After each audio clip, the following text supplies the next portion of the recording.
Votre invité aujourd'hui dans la grande interview en direct sur Boursorama, c'est Christian Parizeau. Bonjour. Bonjour. Merci d'être là avec nous, chef économiste chez Aurel BGC. Plein d'actu évidemment à voir ensemble. Déjà, on reste sur la France, c'est intéressant parce qu'on a un gouvernement qui revoit sa copie, voilà, on peut le dire comme ça, avec un cadrage budgétaire qui est un petit peu évolué. C'est transmis aujourd'hui au Conseil de, je ne sais plus. Ça va pas être, c'est en préparation de ce qui va être transmis à l'Europe. Exactement, exactement. Justifier. Bref, en termes de croissance, le gouvernement s'aligne, on va dire, voilà, se cale un petit peu sur la moyenne de ce qu'attendent les économistes. 1,7% de croissance du PIB cette année, 1,7% pour 2019.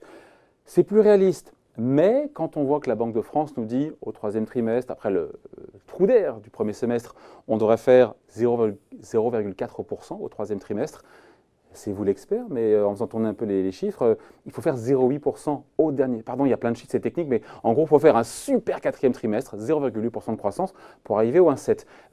Pas gagné quand même, non? C'est pas gagné, et puis ça présuppose qu'il y a le rebond du troisième trimestre. Alors, on commence à avoir quand même des indications qui vont un peu dans ce sens-là. Faut quand même être… Passer de 0,2 à 0,4% de croissance, voilà. C'est pas non plus démentiel. Hein. C'est pas démentiel, mais c'est surtout l'inflexion. C'est-à-dire que la vraie question qu'on doit se poser, c'est est-ce que le ralentissement du premier semestre était juste un ralentissement ponctuel lié à plein de choses, problème de capacité de production, un environnement international qui s'est dégradé, fiscalité sur les ménages. Donc, si on dit que c'était juste ces facteurs un peu temporaires, on a une dynamique qui va s'accélérer et surtout, ça joue énormément sur l'année prochaine. Parce que je ne vous dis pas la même chose. Si j'ai un creux au premier semestre, accélération au deuxième, et puis que l'année prochaine, ça s'accélère, c'est plutôt positif. Là, par contre, si on n'a pas vraiment d'inflexion sur le troisième et que ça reste mou et qu'on n'a pas d'accélération sur le quatrième trimestre, là, on va véritablement sur des contraintes budgétaires qui vont s'annoncer très, très difficiles. Ouais. Donc, ce n'est pas gagné encore une fois ce 1,7%. C'est plus un plafond qu'un plancher. Ce qu'on s'aperçoit surtout, c'est l'enseignement du premier semestre, c'est qu'au-delà de tous les facteurs un peu ponctuels techniques, on s'aperçoit que l'économie française a du mal à garder un rythme de croissance très fort et durablement très fort. On est resté un an au-delà de 2%. Voilà, c'est-à-dire qu'on se heurte à ce qu'on appelle la croissance potentielle, on se heurte à ce qu'on appelle le rythme de croisière de l'économie française est finalement très très faible.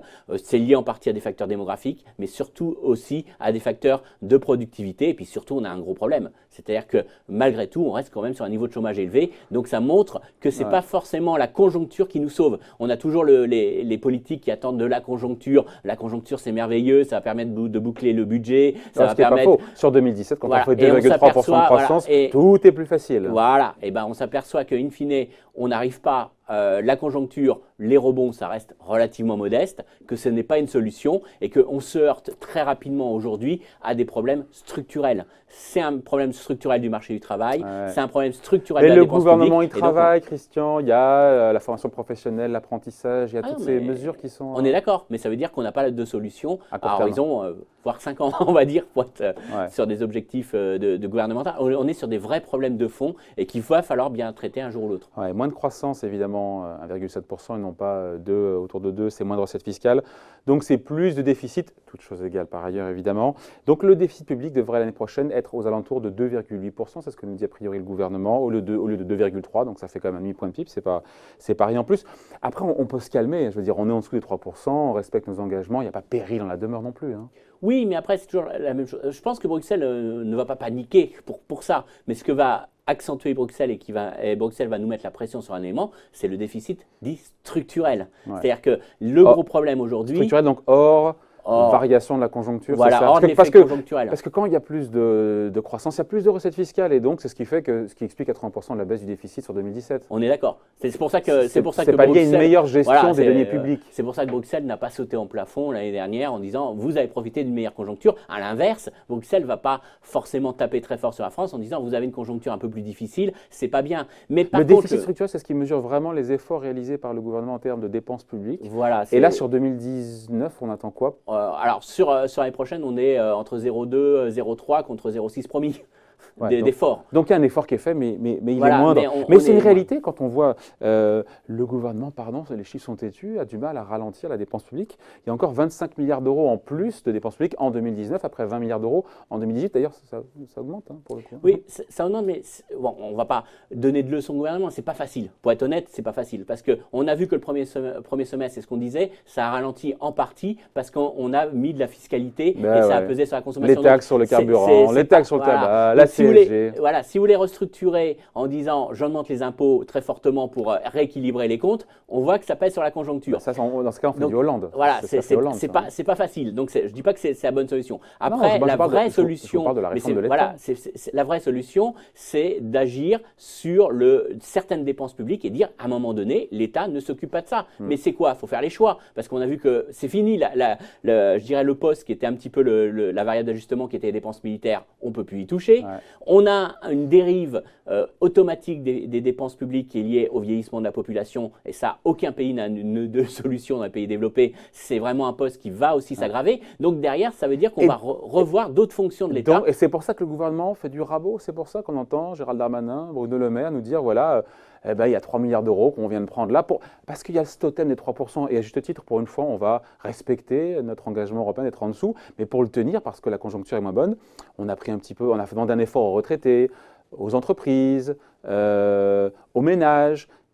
Et l'État dans tout ça, est-ce qu'il fait le même effort? Est-ce qu'on rabote aussi? C'est là le problème, c'est-à-dire qu'on fait encore des coups de rabot et je pense qu'on atteint vraiment la limite de ces coups de rabot. Ça fait des années, des dizaines d'années qu'on fait des coups de rabot. Là aujourd'hui, il faut vraiment revoir le rôle de l'État dans l'intervention de l'économie, le rôle de l'État… On l'a dit 300 fois ça. On l'a dit 300 fois, mais ce n'est pas fait. La réforme des retraites, on en parle depuis des… Mais ça, c'est un vrai élément structurel. Si je vous dis… Mais il n'y aura pas d'économie, il n'y aura pas d'économie. Non, mais il n'y a pas d'économie. Mais par contre, vous ajustez énormément les dépenses structurelles. Si je vous dis, vous partez en retraite 2 à 3 ans plus tard que l'âge légal aujourd'hui, ça va faire hurler beaucoup de gens. Je ne sais pas si les gens ont bien compris que c'était ça au final. Mais si c'est la vraie raison. C'est la seule… Après, il ne faut pas se leurrer. C'est la seule façon de vraiment rééquilibrer. Alors après, on peut dire, on va faire une retraite plus juste, plus équitable. Peu importe. Le système à points, on aura un nombre de points, comme dans les retraites complémentaires, à Bircarco. Pour avoir le nombre de points suffisant pour partir et avoir une retraite décente, il faudra travailler plus longtemps. Voilà. En fait, on allonge la durée de… Mais on ne le dit pas franchement. On ne le dit pas officiellement. Officiellement, vous pourrez partir toujours à la même âge, mais si vous voulez avoir une retraite décente, vous ferez les 2-3 ans supplémentaires. Je ne suis pas sûr que les gens aient bien compris que c'est… Non, mais ça c'est la mauvaise communication. À mon avis, à un moment donné, il va falloir mettre les gens en face des choses et dire clairement, aujourd'hui, il y a un problème, il y a un vieillissement de la population, les gens vivent plus longtemps, donc aujourd'hui, vous restez en retraite plus longtemps. Et c'est pas ce que nous dit le gouvernement. Oui, mais bien sûr. Mais par contre, ça, c'est une vraie réforme structurelle de la dépense publique. Mais qui ne sera pas faite. Enfin, qui sera faite… ou caché. Sans dire. Voilà. Ça c'est autre chose. Ça, c'est de la politique, on va dire. Mais économiquement, il n'y a pas 36 000 solutions. C'est la seule. Ouais.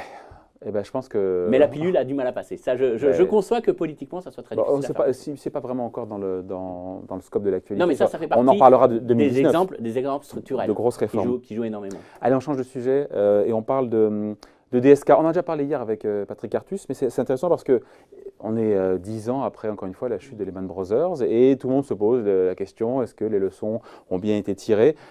L'ancien patron du FMI qui nous dit quand même que le monde est moins bien armé, encore une fois, face à une prochaine crise. Hier, Patrick Artus me disait, en nuançant, que la finance dangereuse, la titrisation, vous savez, les subprimes, le fait qu'on avait mis dans des crédits, qu'on ait coupé en petits morceaux avec des crédits qui étaient bien notés, alors qu'en fait, dedans, il y avait de la merde, enfin, entre guillemets, pardon de le dire comme ça, les produits dérivés, etc. Tout ça va mieux aujourd'hui, tout ça a maigri, et beaucoup plus petit. La finance dangereuse, il a dit, la finance compliquée, est plus petite qu'en 2007. Vous en pensez quoi, vous? Alors, déjà, il y aura une prochaine crise. On sait que c'est souvent des choses qui arrivent, et elle ne sera pas identique.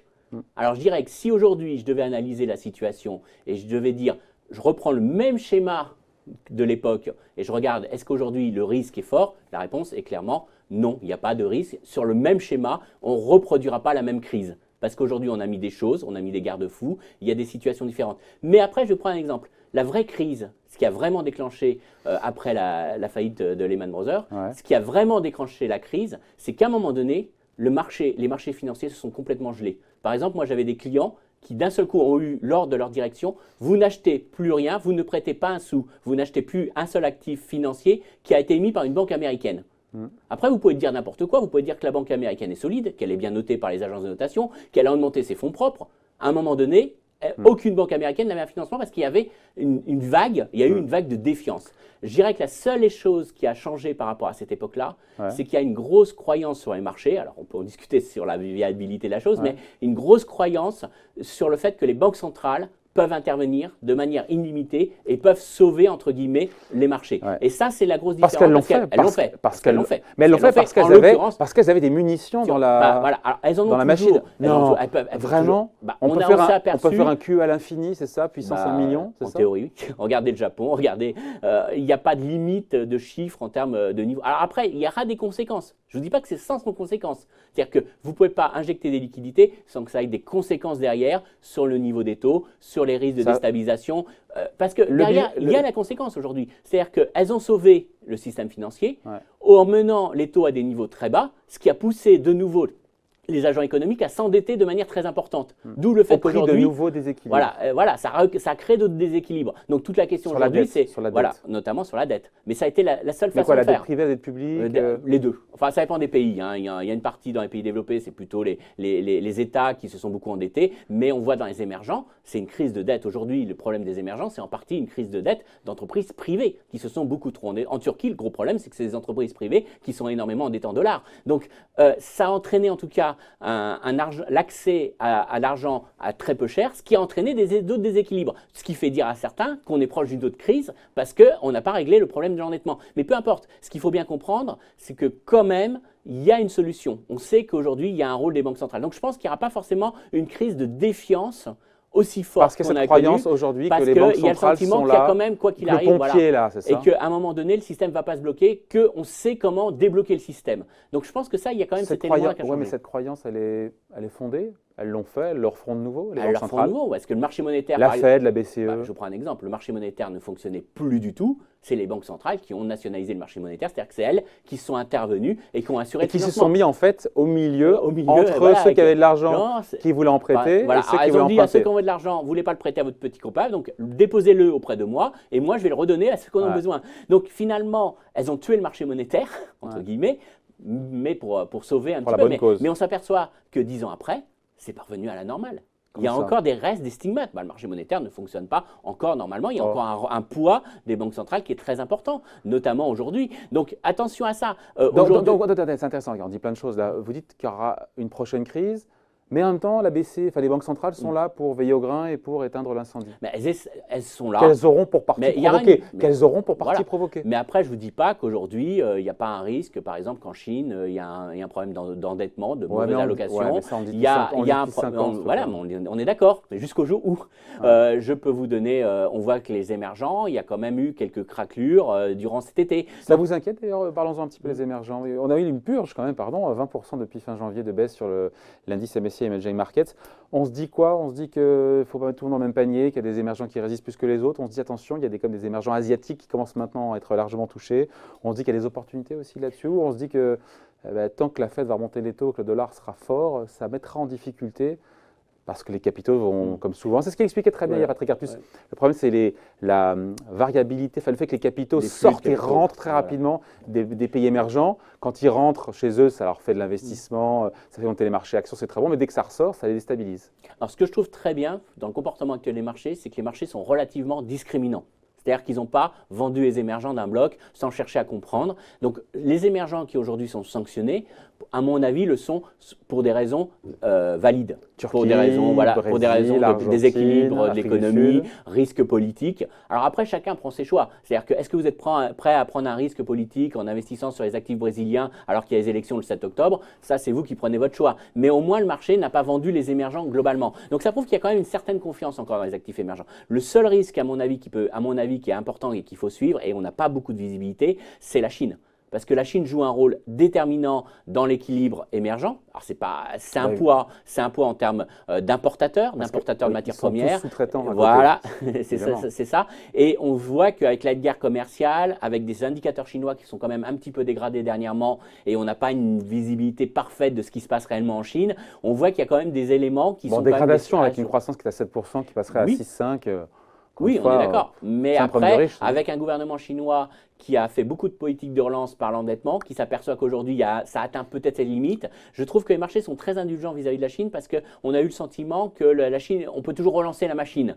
Sauf que là, on voit que dans le discours chinois, ça s'est beaucoup modéré et qu'aujourd'hui, le gouvernement chinois fait un minimum, soutient un minimum la croissance. Et on voit qu'aujourd'hui, il y a des vraies contraintes, des vrais problèmes d'organisation de la production. On sait que la production chinoise a été très désorganisée avec les mesures anti-pollution qu'ils ont mis en place. Donc, il y a des challenges très importants en Chine qu'il ne faut pas minorer et qui peuvent faire déraper un peu la croissance chinoise. Et ça, par contre, si on a un signal d'un dollar fort, d'une Fed qui remonte ses taux, associé à un ralentissement un peu plus marqué, encore une fois, je ne parle pas de récession, je parle juste d'un ralentissement, mais un ralentissement un peu plus marqué, là, on aura un vrai sujet de vente de pas mal de pays émergents et ce ne sera pas seulement un cas isolé de la Turquie ou le cas isolé d'un risque politique. Parce que pour l'instant, ça reste circonscrit aux pays émergents. C'est violent, 20% de baisse sur les marchés boursiers émergents, c'est pas rien.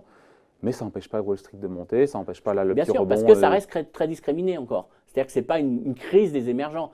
Je prends un exemple. Aujourd'hui, le rouble russe est sous pression, à juste titre pour des raisons politiques essentiellement, mais est sous pression. Mais il se maintient relativement bien parce que les cours du pétrole ne s'effondrent pas.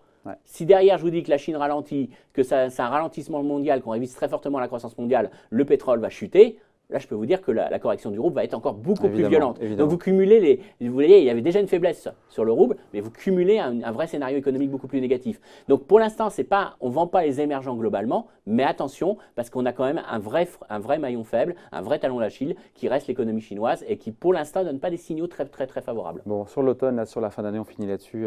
Christian Parizeau, qu'est-ce qu'on regarde? Parce qu'on a quand même ce Nasdaq qui est à l'abordage des 8000 points. Les bras m'en tombent. Mais c'est vrai, on fera quasiment 20% de hausse si on est à 8000 points depuis le début de l'année sur l'indice tech. On a des marchés européens qui sont étals, quasiment à zéro. On a les tensions commerciales dont on sent que ça peut monter d'un coup. On a l'accélération des salaires aux États-Unis, on a vu ça le vendredi dernier. Ça vous inspire quoi cette rentrée? Qu'est-ce qu'on regarde vraiment parce qu'on s'est quitté, qu'est-ce qui a changé par rapport au fait on s'est quitté peut-être avant les vacances, on s'est parlé, qu'est-ce qui a changé? Rien. Non, mais c'est vrai? Non, il n'y a rien. Il y a juste un élément qu'il faut regarder à mon avis, qui est peut-être l'élément le plus baissier pour le marché. Ce qu'il faut voir, c'est qu'aujourd'hui, la bourse américaine, c'est la valeur refuge. Donc on achète les actifs américains un peu par défaut, par rapport aux risques, aux différents risques. Pour des mauvaises raisons? Voilà. Alors, en partie pour des mauvaises raisons, mais au-delà de ça, la bourse américaine, c'est l'actif refuge. Il y a un élément qui peut faire vraiment vaciller Wall Street. Est-ce qu'il y a un risque de fin de cycle? Alors, le fin de cycle, ça n'apparaît pas par magie. Ça n'apparaît pas par magie, ça pas d'un seul coup. Mais est-ce qu'on a des indications de fin de cycle? Et le seul élément fin de cycle, ça veut dire qu'on passerait de 3% de croissance à 2%? Oui, enfin, c'est surtout, est-ce que la Fed, aujourd'hui, nous dit, j'appuie pas sur le frein? Je veux juste revenir à un taux neutre, je veux pas freiner l'économie. Ce qu'elle nous dit aujourd'hui, c'est je veux au taux neutre. Voilà, je vais encore monter 4 fois à horizon 18 mois. Voilà, je ne veux pas freiner l'économie. Est-ce qu'elle ne va pas être obligée de freiner l'économie parce que la croissance est trop forte aux États-Unis, parce que les tensions inflationnistes apparaissent? C'est pour ça que les seuls indicateurs importants et qui pourraient faire vaciller Wall Street, à mon avis, c'est dérapage des salaires qui se traduit par plus d'inflation. Plus de 2,9%, c'est ça, les chiffres qu'on a eu. Voilà, ça c'est les derniers chiffres, mais c'est sur un mois, on va dire. Et puis derrière, les entreprises peuvent monter les salaires et pas pouvoir le répercuter dans leur prix de vente. Et donc la Fed fera rien à ce moment-là. Par contre, donc moins de profit, moins bon pour les profits. Moins bon pour les profits, mais on va dire que ce n'est pas la grande panique. Par contre, si on a hausse des salaires qui se traduit par plus d'inflation, qui force la Fed à monter ses taux directeurs, les taux longs aussi américains réagiront à ces retours de l'inflation. Là, vous êtes dans un signal de ralentissement, voire de récession de l'économie américaine. Donc, c'est pas dire… de surchauffe, non. Voilà, de surchauffe, et après, naturellement, il faut appuyer sur le frein, et donc on sera sur fin 2019 un risque de récession. J'ai pas dit… Le problème, c'est qu'aujourd'hui, on n'a pas de signaux de ralentissement ou de fin de cycle. Mais le fin de cycle, il n'apparaît pas par magie. Il apparaît toujours par la réaction des taux longs et la réaction de la Fed. Et parce qu'on serait en surchauffe aux États-Unis. On serait en surchauffe. Et la vraie question aujourd'hui, c'est de savoir, aujourd'hui, il y a un membre du Fed, le président de la Fed de New York, qui disait on est en situation optimale. Donc, il ne faut pas casser cette croissance optimale, entre guillemets. Pourquoi optimale? Parce que croissance solide, marché de l'emploi, taux de chômage très bas, pas de tension inflationniste. Donc ça, c'est la Fed n'a pas intérêt à court terme à appuyer trop. Voilà, la bourse, c'est optimal pour elle. Ouais. On lui dit pas de croissance, mais pas trop forte, pas d'inflation. C'est génial. Et les taux restent bas. C'est génial. Il ne faut pas casser cet élément optimal. Tout ce qui viendra mettre une brèche dans ce scénario optimal pourra vraiment être sanctionné à Wall Street. On en reparlera d'ici là. Il est passionnant avec vous, Christian Parizeau. C'est toujours bien de vous avoir, hein? Chef économiste. Vous prenez plaisir à venir ici? Avec plaisir. Revenez vite. Chef économiste, donc chez Aurel BGC. Merci pour ces explications. Bye.